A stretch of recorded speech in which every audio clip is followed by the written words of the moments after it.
Welcome back to Empowered. I'm Elizabeth Namofsky. Canada's sleeping economic giant, the female entrepreneur, is today's topic. Wendy, I want to talk about neuroscience and hormones. What do they tell us about women past their reproductive years that makes them a powerhouse for leadership and entrepreneurship later in life? I don't think there's a person in Canada that will deny the story we've been told about hormones, especially how they've impacted us growing up. We're too hormonal, we're on our cycle. And so we have this history of not being in good relationship with hormones. But what happens when you reach menopause and beyond is the changes in estrogen, they flatten out, but they don't flatten us out. They actually clear the way for this generative entrepreneur spirit. It also means when we lose estrogen that testosterone plays a bigger role in our chemistry.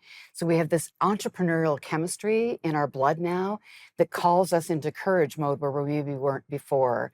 We can say things that maybe we're scared before, and we're not as motivated to do people pleasing or taking care of other people because that chapter is a little bit behind us now. So we've got this amazing biochemistry that actually makes us better entrepreneurs past the age of 50 than even before. You know, it's interesting. Menopause keeps popping up. And we started talking about menopause on Empowered. I think it was the second show when we went to air, and it was with Annie Goudreau, who's our resident nutritionist. And now that we talk about menopause, I seem to see it everywhere now. Like it just keeps popping up and everyone's talking about it. Yeah. When we say menopause, you normally think of what? An elderly woman, wrinkles, your hormones, hot flashes.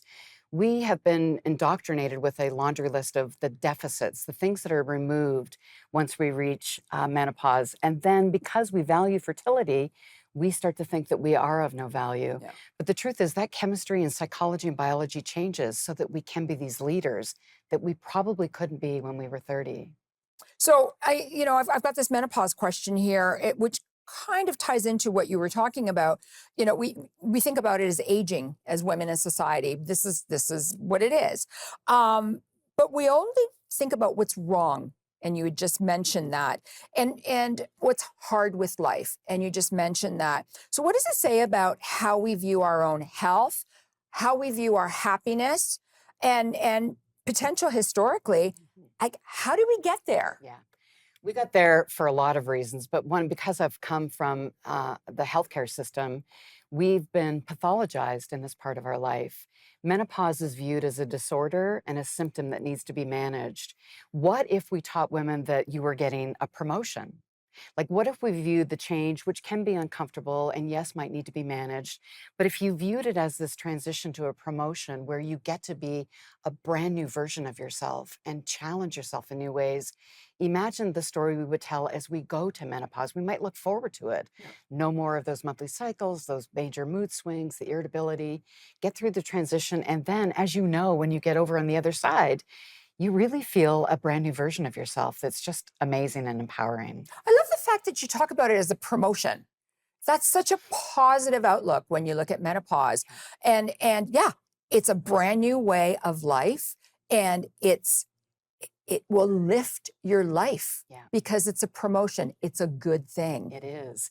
If we knew and understood it, like again, when you understand that we are better leaders past 50, you wouldn't see this aging as a decline. You Yeah. would see it as a rebirth of new skills that you've been cultivating for probably 30 years. So it's an opportunity to redefine that. The healthcare system pathologizes life. It over medicalizes our experience, especially for women. But I think you're doing a great job at empowering women, and we get the message out that yes, it is a transition and it can be difficult. So is labor, so is like growing through puberty. There are always some humps, There's but we always don't something. need to say, I'm not worth it. We can say, I am, and watch me. Yeah. It certainly has happened in my life. So I'm going to ask the next question, and thank you, by the way, for complimenting the show. I'm going to ask your next question, but I don't even know whether we're going to get a chance to get to it because of the next commercial. But in your own research in obtaining a Master's of Science in Mindfulness Studies, you came about a framework of health that really shifted a lot of you.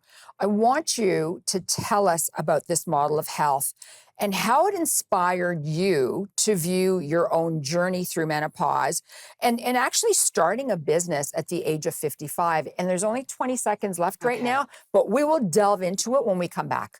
Do you want me Please. So the model that we have, our healthcare system is disease care. It's not really healthcare.